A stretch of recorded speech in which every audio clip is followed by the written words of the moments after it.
Good to see you, everyone. My name is Robby Howell. We're not doing a theory craft or anything else today. Rather, we are going to be following up with a question I asked you guys in a recent poll as to whether or not you wanted to see some predictions from me on what the upcoming Return to Rome expansion might entail. And, well, I have a couple of those ready for you now. We finally have a release date. It's for May 16th, next month. I think it's literally just over a month from today.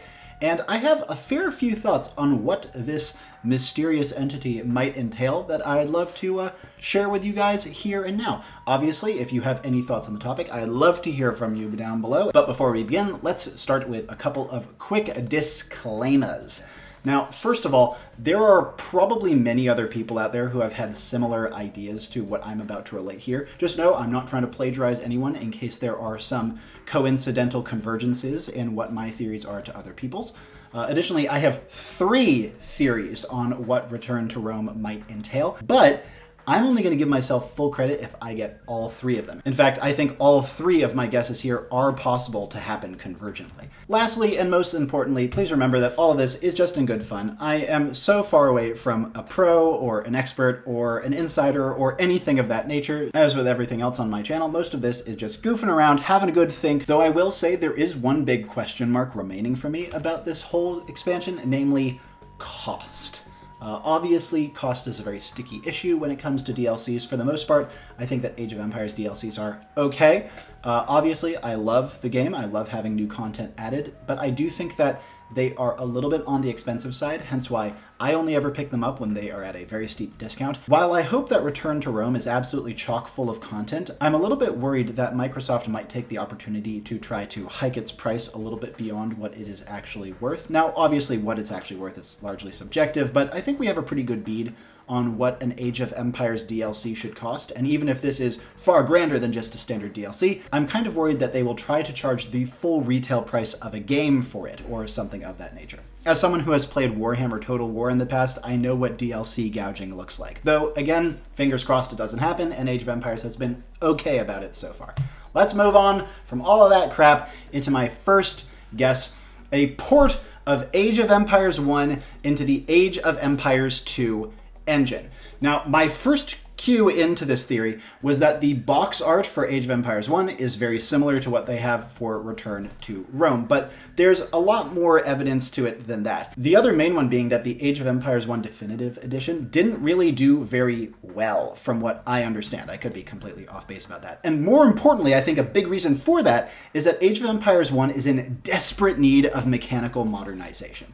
It is so clunky, and even though the setting and the themes are freaking great, I love them a lot, the fact that you don't have formations, you don't have unique units, you don't have gates, for Christ's sake, there are so many basic quality of life expectations that Age of Empires players have these days that I really didn't think a true port would ever work for AoE 1 and was skeptical even when they announced it. So I think that an AoE 1 port into the AoE 2 engine with some new AoE 2 sensibilities would be a brilliant move. It's been needed for a while, and I think it could really breathe a lot of life into AoE 1 as a setting and as a game. I even think there's a decent chance that they have some new civilizations for AoE 1 with potential to release DLC packs like they do with 2 down the line. And if they do go this route, you better believe I'm going to be doing some theory crafting for it. I've been tempted to do theory crafting for AoE 1 already, but this would make it even more guaranteed that I go that route. Lastly, I thought I'd mention a very long shot idea I had. This isn't one of my 3 guesses, but if it does turn up, whoo, that would be sick, which is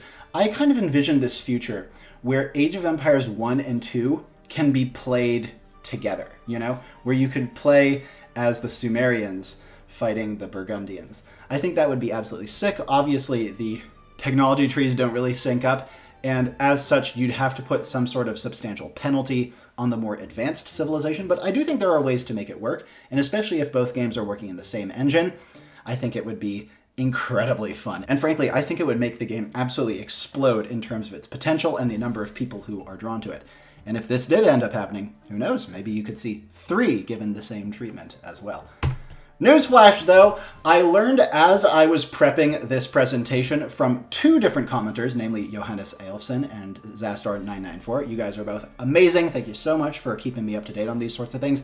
That this theory is all but confirmed.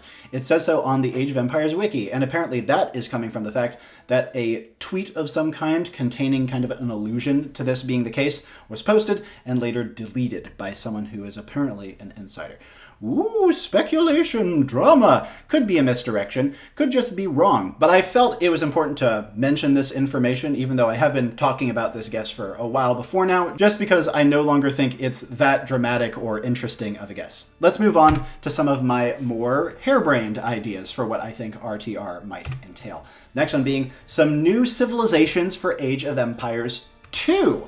Effectively like a DLC drop that brings some late antiquity civilizations to the game we all love, quite possibly to promote some cross-platform interest in people who might not normally want to play the AoE1 port, but ooh, there's some cool late antiquity civilizations. All right, maybe you've convinced me to try out the older game. Obviously, late antiquity is a rather underrepresented era in terms of Age of Empires 2 right now, kind of occupying this awkward limbo between where 1 ends and 2 begins, but we do have a fair amount of representation for it. Obviously, we have the Goths, we have the Huns, and I've made some civilizations like the Romans and Lombards that would absolutely fit this era as well. And so if I were to guess what civilizations might be added in a drop like this, it would be those two, the Romans and Lombards, as well as two of the other major barbarian factions at play during the time, namely the Vandals, or Vandali, the Avars, and maybe someone like the Alani if you wanted to do a Vandals and Alans unified campaign type dealio. Funnily enough, my theory crafting build for this week actually pertains to this exact era. It's been in the works for well over a month, a collab with a familiar face on the channel, and I'm very curious to hear what you think about it.